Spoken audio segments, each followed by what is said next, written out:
Good afternoon, everyone.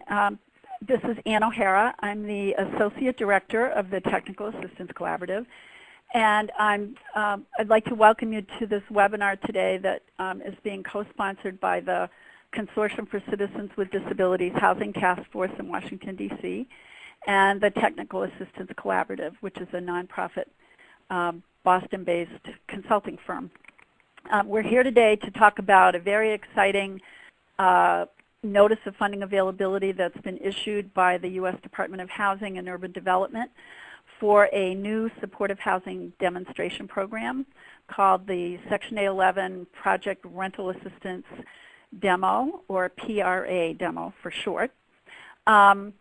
Before we start the webinar, I'm going to have Gina Shack, who is working here with me at TAC on the 811 NOFA. I'm going to ask Gina if she would please go over some of the logistics for today's webinar. Gina? Great. Thank you, Ann. So I'm going to run through the agenda for today's call. We're going to, we have about 60 minutes worth of the presentation. We're going to talk about the NOFA context, the 811 PRA demo highlights, and then have more of an interactive session in the last part, talking about how folks can participate in their states around partnering for the applications in their states. Then we'll open it up for questions. There's two ways to actually ask questions, and I'll go over that in a second. Just due to so that we don't have a lot of background noise, when folks call in, they're automatically muted, and it just helps with folks putting us on hold and whatnot. And then the last point is the PowerPoints are already available on the TAC 811 Resource Center website, and the website's on the bottom. It's 811resourcecenter.tacinc.org. Okay, so if during the webinar, there's two ways to submit questions. One is through the private chat feature on the actual webinar, and the second way will be to press *2, and you'll be able to ask your question directly live through the telephone, and we'll go over that again. If you have questions after the webinar, you can email me at gschaak@tacinc.org, or you could also email HUD and ask a question. They've set up a PRA demo application dedicated email address, and that's PRA demo applications, all one word, at HUD.gov. Okay. In order to, if you decide to type in your question through the chat box, you just want to look at the bottom left-hand screen of your of the webinar presentation. You'll see two tabs. You'll see a public and a private. You want to click on the private tab. And once you click on the private tab, you'll see a drop-down list of leaders and assistants. Once you click on leaders and assistants, a chat box will open up below that tab, and you can just type in your question. Once you type in your question, press enter. Your question will be sent, and it will be filtered to us. The other way to ask a question is to press *2 on your phone, and you'll go into a queue, and then we'll ask the questions as people press *2 to submit their questions. So now I'm going to pass it on to Andrew Sperling from the National Alliance on Mental Illness, and he's also co-chair of the CCD Housing Task Force. Andrew? Thank you, Gina. Thank you, Ann. We're very pleased to be having this webinar today. We think a number of you are with state agencies, with the State Mental Health Authority or the State Developmental Disabilities Agency or the State DD Council or the State Disability Office. As state agencies, you play a critical role in this new reformed 811 program, and we think we've done a lot to advance the 811 program and do a number of things. I'm going to provide some context on that. And the two main points here are, number one, we think we've done a lot with this reformed 811 program to align it with disability policy taking place in your state. And the other thing we've done is to make this a program that builds more integrated housing to further our shared goals of community integration for people living with significant disabilities. So that this first slide I have up here is to try to set the context in terms of state policy. We know that many of your agencies are on the cutting edge of trying to reduce reliance on expensive institutional care, whether that's in a state psychiatric hospital or an ICFMR or a nursing home. All of you, I'm sure, are very aware of the Olmstead decision. It's now been 12 years since the Supreme Court articulated a standard that against that unnecessary institutionalization of people with disabilities violates the integration mandate in the ADA. And many of you have been working for a number of years on your state's Olmstead plan and might be involved now in investigations that the Department of Justice is launching. We also have, over the past decade or so, a real commitment to addressing and ending chronic homelessness experienced by people with disabilities. So all of these policies have been swirling around for a number of years, and in all candor, HUD didn't have the resources at the table to try and help states move toward those goals of integration and ending chronic homelessness.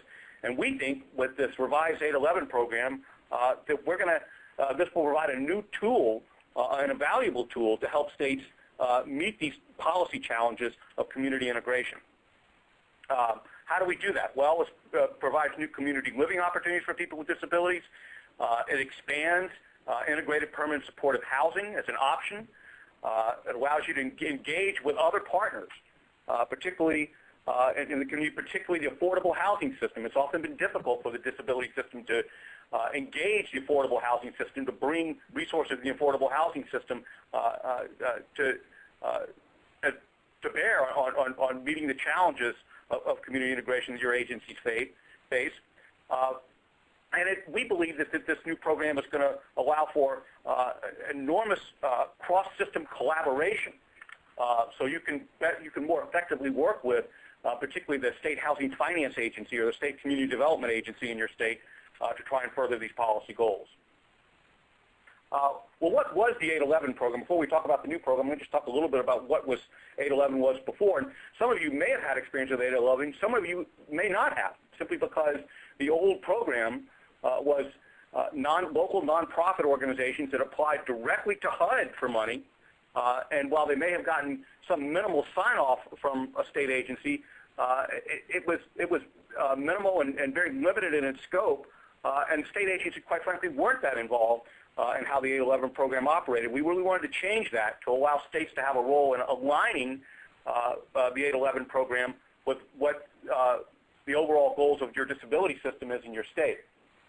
So we're moving away from the old model, which was nonprofits creating group homes and independent living complexes that only serve people with disabilities. This was done one project at a time. The program has worked well in many communities. It's developed 30,000 units over the years that it's been in existence. But quite frankly, it was only doing it one project at a time. And it wasn't aligned with state policy. And in fact, with budget cuts in recent years, we were developing less than 600 units a year across the entire country in the 811 program. Now, many of you, particularly if you're a large urban area or state, you could do a lot more than 600 in one county in your 600 units of permanent supportive housing in a single county in your state and still not make a dent. So we really need to figure out a way to have this program go to scale, if you will, to build a lot more permanent supportive housing, given the pressures that your state agencies are under, and recognizing that we're going to have to do that in an era of fixed budgets. The domestic discretionary budget of the federal government is under enormous pressure. We're not going to get the appropriation for this program doubled or tripled in the next few years. So we needed to figure out a way to do a more creative use of the limited funds we have in 811 to make it go much, much further. So we really needed to modernize and improve the 811 program, or we were going to be in serious trouble of the program essentially withering on the vine, if you will, in part because the rent subsidies associated with the program continue to grow. So if we didn't grow the budget or figure out a way to modernize the program, it was literally going to turn into a program that only renewed existing units, and we weren't going to be developing any new housing. That was probably on the horizon within the next 2 to 3 years. And with this reform program, we think we can go a long way toward building new units and doing it in a creative, cost-effective way. So how do we go about doing this? Well, we got a bill passed by Congress called the Frank Melville Supportive Housing Investment Act. It was passed at the end of 2010. It took us a number of years to do this. It was bipartisan legislation. I always, the advocate in me wants to give credit where credit is due. And some of you may be from states where some of these members of Congress are from. But the real heroes in this fight were Congressman Chris Murphy from Connecticut, Congressman Barney Frank from Massachusetts, Congresswoman Judy Biggert from Illinois, Senator Robert Menendez from New Jersey, and Senator Mike Johans from Nebraska. Bipartisan, you read the paper and you hear about Republicans and Democrats fighting with each other all the time. This was a true bipartisan effort. We had votes, a number of votes in the House, and it passed the Senate unanimously. This was really something to be celebrated, to see Democrats and Republicans working together on a policy issue like this and having good legislation pass. And we as a disability community are very proud of this bill. And let me just go through a couple of points here about what this bill did. First, it reformed and revitalized the existing program. It actually made some reforms to the old program. The reason I'm not going to go through these is because for the FY12 and 13 budgets, it looks like Congress is not going to fund any new projects under the old model. We did modernize the old program, but all of the funds that Congress is putting in the program, they're putting into a new program that got authorized under 811, and it's a standalone 811 project-based rental assistance, or PRA option. We're calling it demonstration now for a technical reason, in part because regulations under the new program has not been published, so HUD is referring to this as a demonstration program under the new authority that they were granted in the statute. It requires a number of things for states to do. First, they have to have a formal interagency partnership between the state housing agency and the state human service or Medicaid agencies. The specific agencies aren't specified in the statute. Essentially, it's in essence, the governor that would have to decide which agency would take the lead in developing the partnership, because we know that disability services, whether it's mental health services, developmental disability, physical disability, Medicaid, they're often housed in different agencies, sometimes consolidated, sometimes not. So we're not being prescriptive about what specific agency, but it's got to be a human services agency and a housing agency that develops that partnership. And we know that some of those partnerships are already developed and robust in many states, and it's going to allow states to move forward on this quickly. This new project-based assistance program is designed to create highly integrated supportive housing, permanent supportive housing, and state housing agency financed properties. In a minute I'm going to talk about what those sources of financing are, because again, we're not being prescriptive here. There's a whole menu of federal programs that a state housing agency could use to provide the capital for this. We believe this is highly cost effective because the only funding that the 811 program is coming forward with to make this happen is a rather, actually I hate the word thin, but essentially it's a narrow form of project-based assistance. It's not paying out, go into this in a second, it's not paying for capital and other costs and debt service. It's really designed to make the rents in these properties affordable for a person with a significant disability who relies on SSI, supplemental security income, for their monthly needs.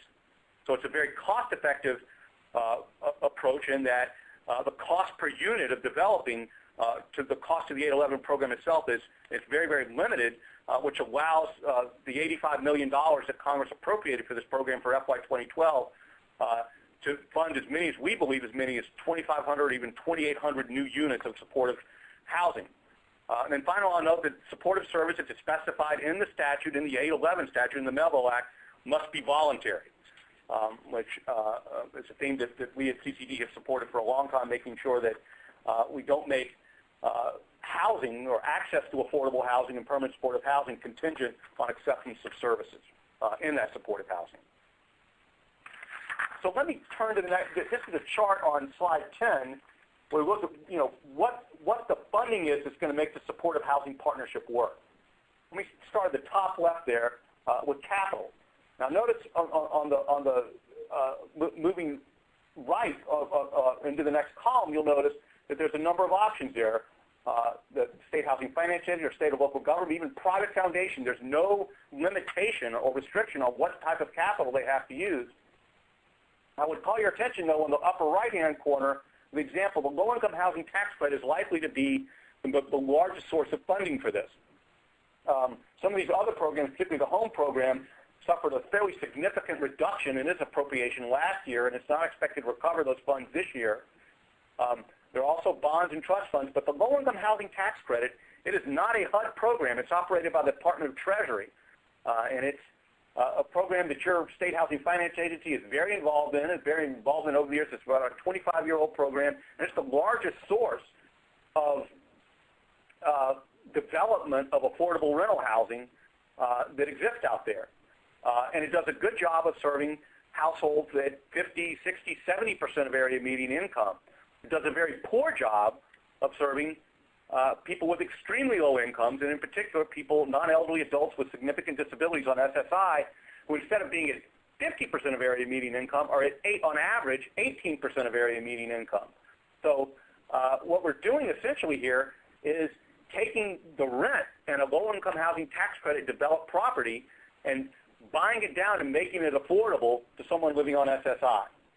In order to do that, you have to have an operating subsidy, and that's the next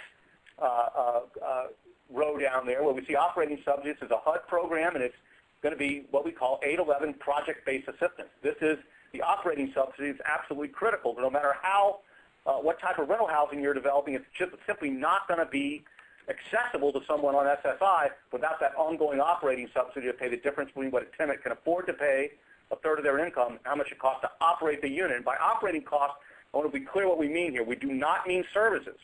What we mean are the cost of operating the unit, meaning the utilities, taxes of the property.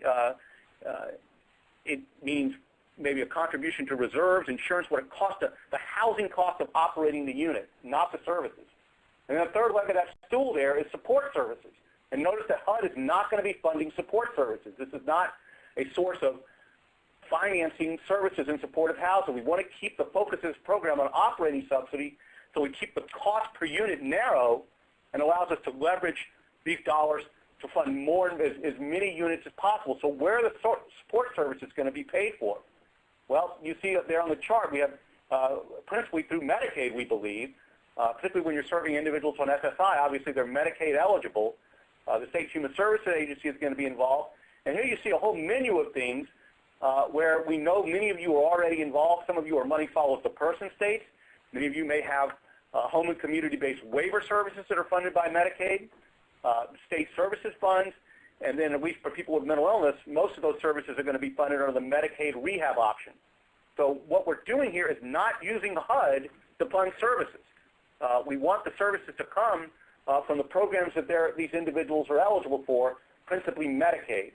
So we've got to have all three of these parts working. The capital funded, again, not by 811, but through these other programs, and having 811 focus on the operating subsidy, and then have the services funded by the human service system where there's expertise in services. So with that, I'm going to stop, and I believe Ann's going to go next. Oh, I'm sorry, one more slide. Thanks, policy Andrew. Context. I apologize. As Andrew said, the program's also very, very consistent with what the current federal policy context is. As you all know, the Department of Justice is actively involved in a number of states to enforce the Americans with Disabilities Act. And so Olmstead is a critical factor in whether states are interested in applying for this. The other federal policy that this legislation supports has been the robust and very exciting partnership that has emerged between HUD and HHS, between Secretary Donovan and Secretary Sebelius. This 811 NOFA was produced in part by HUD's working with HHS, and I think those of you who are on the human services side probably could tell that some of the NOFA was clearly written by folks who knew a lot about Medicaid. And then finally, the Affordable Care Act, the implementation of that, and the fact that Medicaid may be expanded to cover a whole lot more people, particularly people who are homeless or chronically homeless. And as Andrew said, the funding that we think most states will use for the services are also funds that the federal government is prioritizing under the Money Follows the Person or Medicaid waiver and optional services. So the 811 PRA Demo program is really intended to link these federal policies also. So it's not just at the state level that we're looking at the synergy and the collaboration. This program really is symbolic of where federal policy is going. So let's get right down to the details. The NOFA was released on May 15th. Applications are due at HUD no later than July 31st at 11:59 in the evening. They are submitted electronically through grants.gov. There's $85 million available for new units. And we estimate that that's roughly about 2,800 units nationally that will be created through this NOFA. And so that is 3 or 4 times the number of units that 811 has been creating each year for the last 5 or 6 or 7 years. So it's a substantial difference, a substantial increase in the number of units without an increase in the 811 appropriation. HUD expects to provide between 9 and 16 awards, although if they get more than 16 outstanding applications, I think that the number 16 could go up. The initial award of funds is for 5 years of project rental assistance, just like in the old 811 program. The first 5 years are provided up front, and then subsequently subject to 1-year renewals through the congressional appropriations process. Now, HUD has set a minimum and a maximum amount per grant. $2 million is the minimum that they will award, and $12 million is the maximum. We estimate that $12 million could fund anywhere from 350 to 500 units of housing in one state, depending on what the state's housing market looks like. Obviously, there will be fewer units in high-cost states and more units. You could get more units with $12 million if you're in a lower cost state. Okay, so who can apply? The eligible applicant, this is a program that is very clearly targeted to state housing agencies. There is a provision that a local housing agency could apply, but that would be only in the case of a state agency declining to apply. The ideal applicant is the agency currently allocating the low-income housing tax credits for the state, or any state housing or community development agency that allocates or oversees the federal home program. Now, in some states, tax credits and home are administered by the same housing agency. In other states, there are 2 state housing agencies, one that administers tax credits, one that administers home.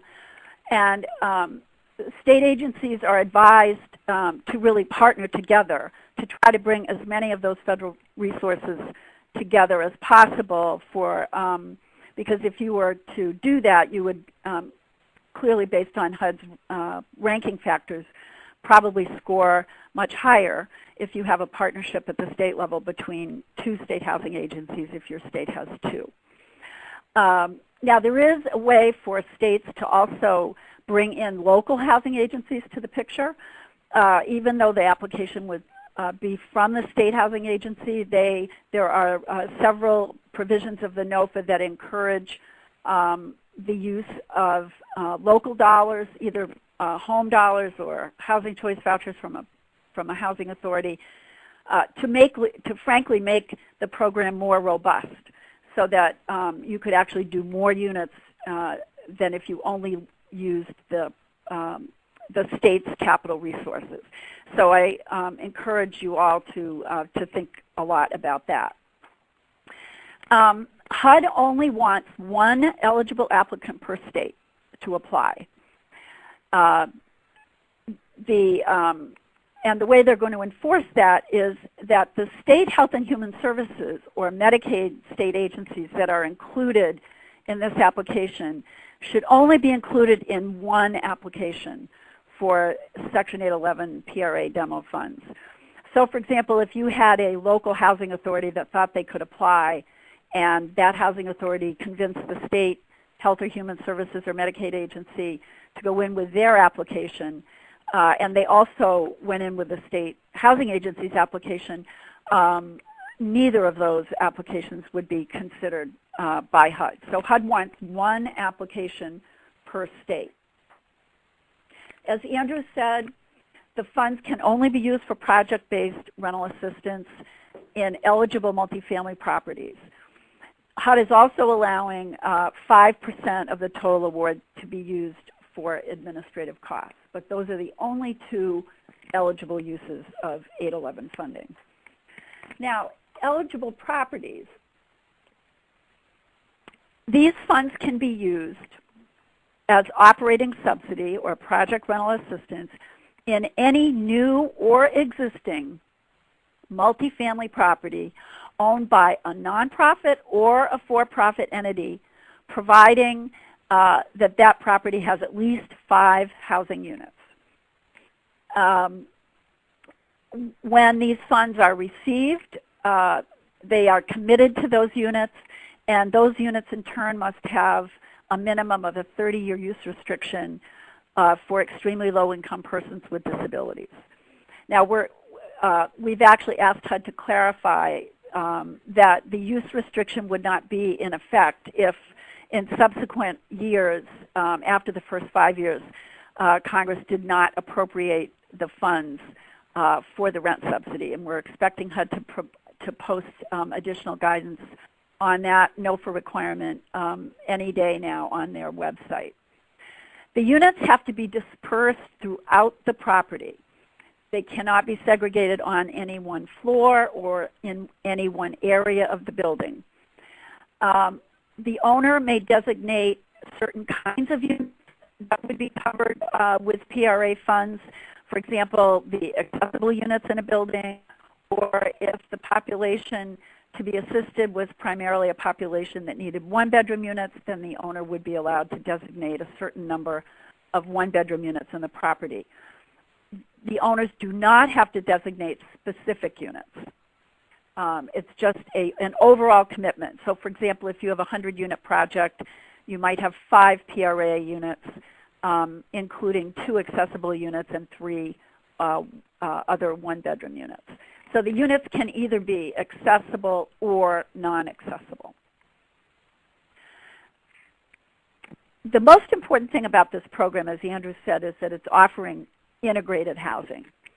And this is a real radical departure from the old 811 program, which only created segregated housing in most cases. So no more than 25% of the units to be assisted in any eligible multifamily property can be provided using 811 demo funds, or be used for supportive housing for persons with disabilities, or have any occupancy preference for people with disabilities. So you can use 811 funds in combination with, say, the Shelter Plus Care project-based program, but you would still be limited to no more than 25% of the total units between both 811 and Shelter Plus Care, or between 811 and a project-based Section 8 unit. So the absolute limit is 25%. Obviously, a state could elect to do fewer units, for example, 10% of the units, or 5%, or 15%, but no more than 25%.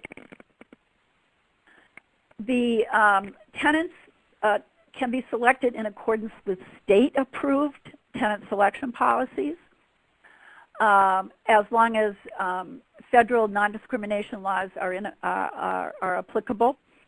The tenant's rent is set at 30% of adjusted income for housing costs, and there is a requirement that there be a lease between the tenant and the owner of the property, and that lease has to initially be for not less than 1 year. Eligible tenants under this program are extremely low-income people with disabilities, meaning people with disabilities at or below 30% of area median income. And that's different from the old program, which had eligibility limits of 50% of AMI and below. So this is really a very deeply targeted program, really trying to get at folks who are primarily receiving SSI and who are eligible for Medicaid or comparable state-funded services. There is a very long definition of disability that I'm not going to go into on this call that is in the NOFA. Anyone with a serious intellectual or developmental disability or a serious and persistent mental illness would meet the qualifications. Obviously, anybody who is receiving assistance through the SSI program would also be eligible. However, this program is for non-elderly people. It is not an elderly housing program. So at initial occupancy, at least one individual with a disability has to be between the ages of 18 and less than 62 years of age at the time of admission. Now, people are allowed to age in place and become elderly, but at the time of admission, they must be a non-elderly disabled individual. And they must be eligible for community-based long-term care services, such as the type that are provided through Medicaid waivers, such as 1915C, Medicaid state plan options, like the rehab option, or state-funded services that are comparable to Medicaid long-term care, or other appropriate services related to the disability. Now, a threshold requirement in this program is that the eligible applicant, meaning the state housing agency, must have a written partnership agreement with the state agency that is charged with administering state health and human service programs and policies and the state's Medicaid program. Now, we all know that in some states, the state's Medicaid program is underneath the HHS umbrella at the state level, but we also know that some states don't have a state HHS agency, but rather have a separate Department of Mental Health or Department of IDD and a separate state Medicaid program. So this is something that has to be figured out at each state, in each state. Who the appropriate signatories are to this interagency partnership. But it's clear that if you have a state Medicaid agency and a separate state health and human service agency, that those two agencies must be signatories. The interagency partnership agreement covers three basic pieces of the program design.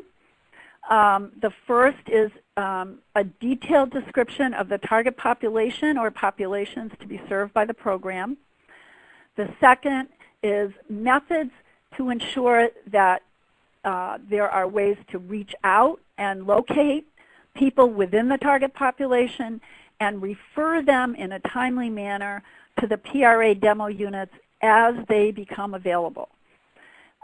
Because this housing is owned by the private housing sector or the nonprofit housing sector, the state is going to have to set up what we refer to here at TAC as infrastructure, meaning an actual outreach and referral system that tracks the units as they are under construction and tracks the units once they are ready for occupancy, and also tracks units as they turn over. Because the owners of the properties that will be receiving this assistance are not going to be doing the basic outreach and referral. That's going to be the responsibility of the state human services system. And then the third and critically important piece is that this interagency partnership has to spell out the state's commitment to make appropriate services available for PRA Demo residents. Now, you notice that does not say a commitment to the property for services. The way this program works is that the services are committed to the people, and the people are referred to the property when they have available services, when they have services made available to them. So, getting involved. what states should be doing now, obviously this is we're already into mid-June and we only have until the end of July. So states really need to be working on their interagency partnership agreement, identifying one or more target populations, the availability of supports and services, and the infrastructure for outreach and referral to the units when they are available. The other work that really needs to be done at the state level is to determine how many units the state can apply for.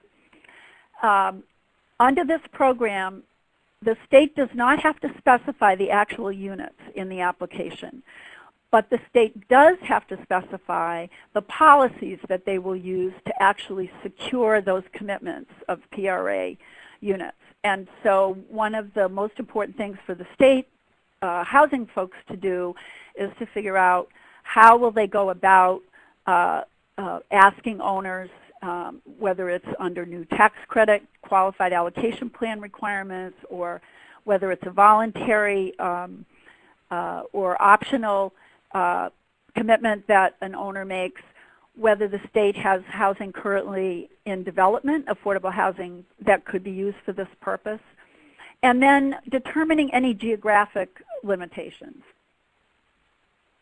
Certainly, the long-range goal we have for this program is for it to be a statewide program, but in these early years where you may be creating 50 units or 75 units or 100 or 150 or 200 in the first year, you do need to think about where are the geographic areas with the highest need and where you can also put into place the outreach and infrastructure that you need to run the program. So the next steps for you all are to figure out, is your state applying? Is there more than one state agency involved in these conversations? Are you already in a position to have affected them to positively apply? Do these target populations that the state is thinking about meet state mental health and IDD priorities through Olmstead, homelessness, or other priorities? And how can the necessary supportive services commitments be made available? There is a lot of discussion in the NOFA about the fact that HUD recognizes that Medicaid is a program that operates with a lot of waiver and optional services, and understands that commitments of supportive services cannot be made cavalierly, that you have to show that there is a high priority in the state to fund these commitments. For example, if the state has a money follows the person program, or if the state is currently under an Olmstead settlement agreement that requires that the state expand community-based services. So additional resources for you all to be aware of. As Gina said earlier, TAC has set up a special website just for this purpose at 811resourcecenter.tacinc.org. The webinar, we've done a number of webinars, and those are all posted there as well as the slides. And then we also urge you to check HUD's website, which you also see here, for periodic updates as HUD gets questions and begins to post both questions and the answers to those questions on their website. Okay, I think at this point I'm going to turn it over to Gina. She's going to go over just very quickly what folks need to do for the next part, which is the Q&A. Great, thank you, Ann. As I said earlier, there's two ways to submit questions to Ann and Andrew.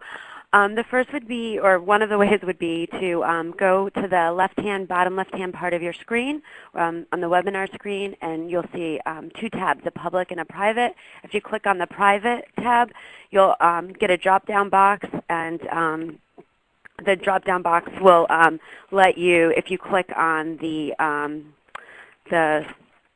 section that says Leaders and Assistants, you double-click on that, a box will open and you'll be able to type in your question. The second way to ask a question is to ask it actually through the telephone, and all you have to do is press *2. You'll be placed into a queue, and then we'll answer your phone will become unmuted as your turn comes up to ask the question.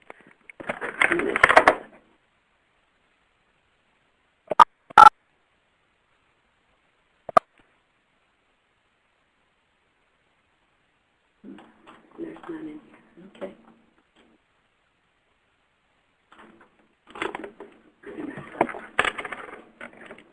Well, so far we don't have any questions. We want to make sure that we give people a chance to get their question formulated. So we'll just hang on for another couple of minutes to make sure that there are no questions.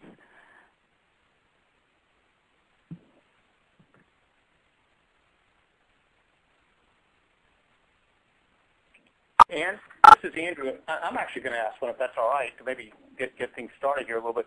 So if you're someone at a state MRDD agency or state mental health agency, I wonder if you have any advice on how if initially their initial foray into pressing the state housing agency to apply, and they maybe get a little bit of resistance. Maybe we might discuss some strategies that they might consider to convince the state housing finance agency that this is a program they really need to participate in. You got any thoughts on that? Just a sec, Andrew. I missed the very beginning. Were you asking me a question? Yeah, I was sort of. I want to. Any thoughts about it? So if you're at a state mental health or state developmental disability agency or a state disability agency, and your initial effort to try and press the state housing finance agency to engage in this program and look at an application, and you get a little bit of resistance, you got any thoughts or strategies about sort of next steps to really press them, or strategies to engage the state housing agency and make sure, because for some of them, you will operate a $1 billion tax credit program. This is a relatively small amount of money, but yet it can have a big impact. So any thoughts about strategies in approaching a resistant state housing agency that might be resistant toward moving forward with an application? Well, we have heard from one or two states that there is some concern that affordable housing developers may be a little bit resistant to including units of supportive housing in their properties. And what we have advised folks is that this model actually has been very successfully implemented, not using 811, but using other sources of operating subsidy in a couple of other states. We have case studies actually on our website that highlight those states. They include Louisiana and North Carolina and Pennsylvania and Massachusetts.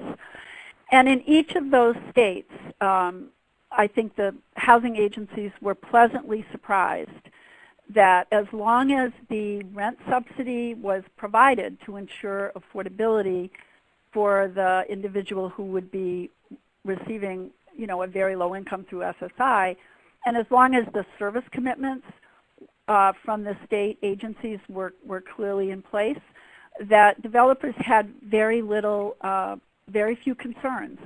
And in a couple of those states, initially it was an option to include those units rather than a requirement, but all of the developers eventually elected the option, primarily because developers like to get points to make sure that they get their tax credit allocation. And so eventually those requirements were made permanent because there literally was no objection from the development community. So that can be one reason why a state housing agency might not be willing to apply. Another is that this is a new program. And it is new in the sense that the money is going to the state for the first time, and it's only rental assistance money. It's not capital. But in fact, 811 is a program that's been that has a very long and successful history in Congress. That Congress is very pleased with these program reforms that have been made. We expect to have money in the budget next year. And so it's like any situation with the new HUD program. Those agencies that get in early and get the funds in the first year really will have a leg up next year and the year after. So it's good not to miss the boat when a new program is rolled out. do we have any other questions? I can read it. Okay, we have a question. Will the properties that are under the old Section 811 plan have the opportunity to merge into the new Section 811 plan? Well, that's a good question, and it's one that really only HUD and Congress can answer. But I would give you my opinion, which is that the old program is so different from the new program that I think that we won't see any merger of old and new 811 anytime soon. The old programs will continue to operate as they have, including getting project rental assistance contract renewals from the HUD budget. We do expect that that a lot of the very old 811 projects, and we're already hearing, we've been hearing from a number of places actually for a number of years that that providers are interested in making their 811 programs less congregate and less segregated. And that's really because of all of what is going on with Olmstead and the effort to promote community living for people with disabilities. So we will have to see how this plays out over the long term, but I don't think there'll be any merger anytime soon.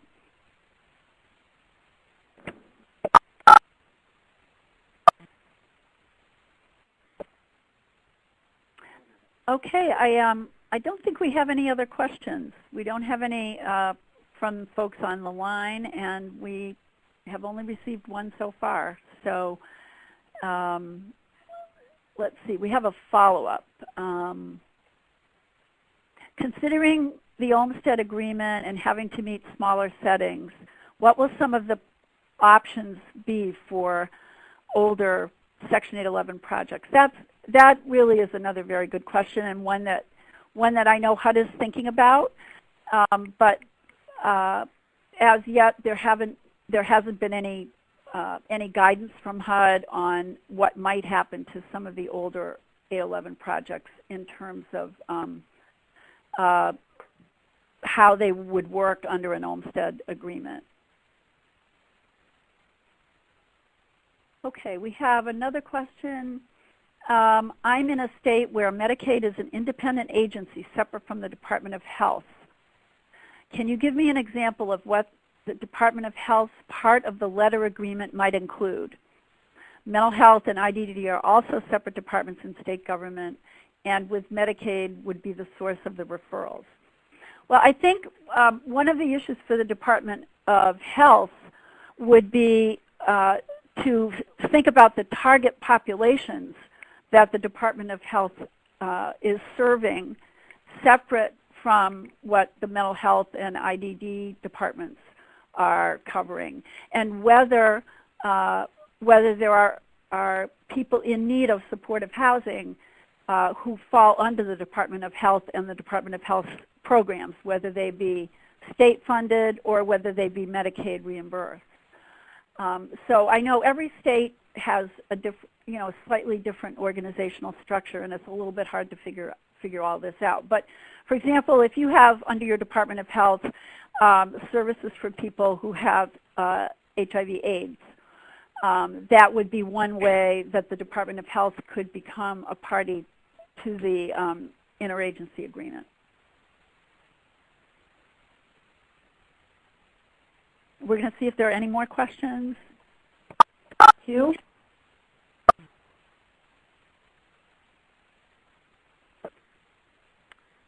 Okay, well, I think unless there are any more questions from those of you who are still on the phone, we do post a lot of information on our website.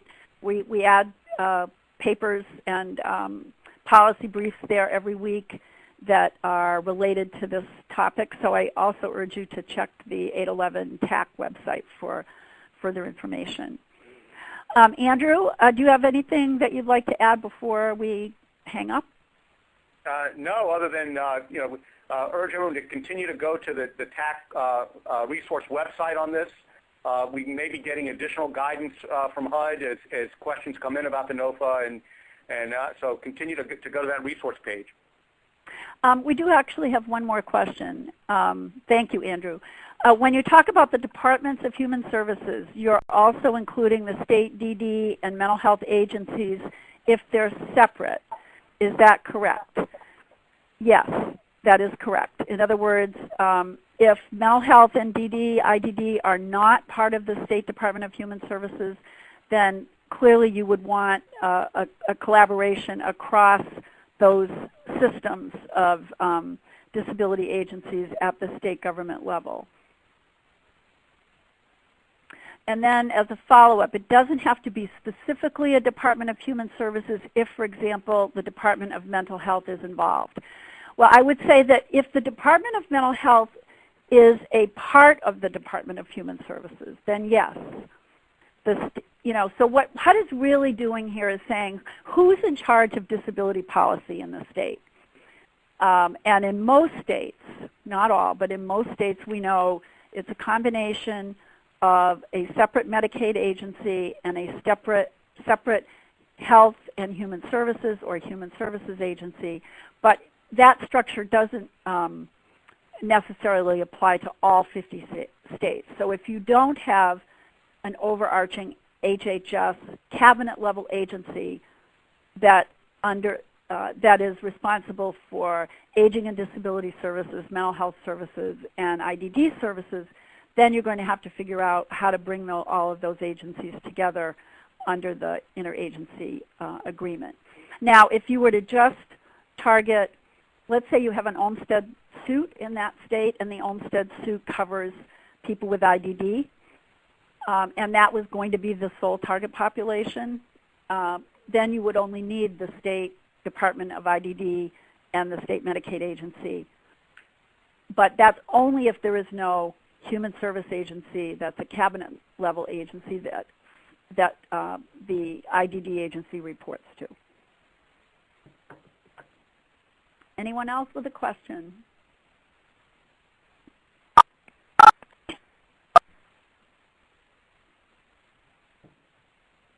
Okay, well, I'd like to thank you all for taking the time to join us today. I know there's been a lot of information put out on this program already, and we hope that we've helped a little bit to make it easier for your state to develop a strong application and to get the funding from HUD.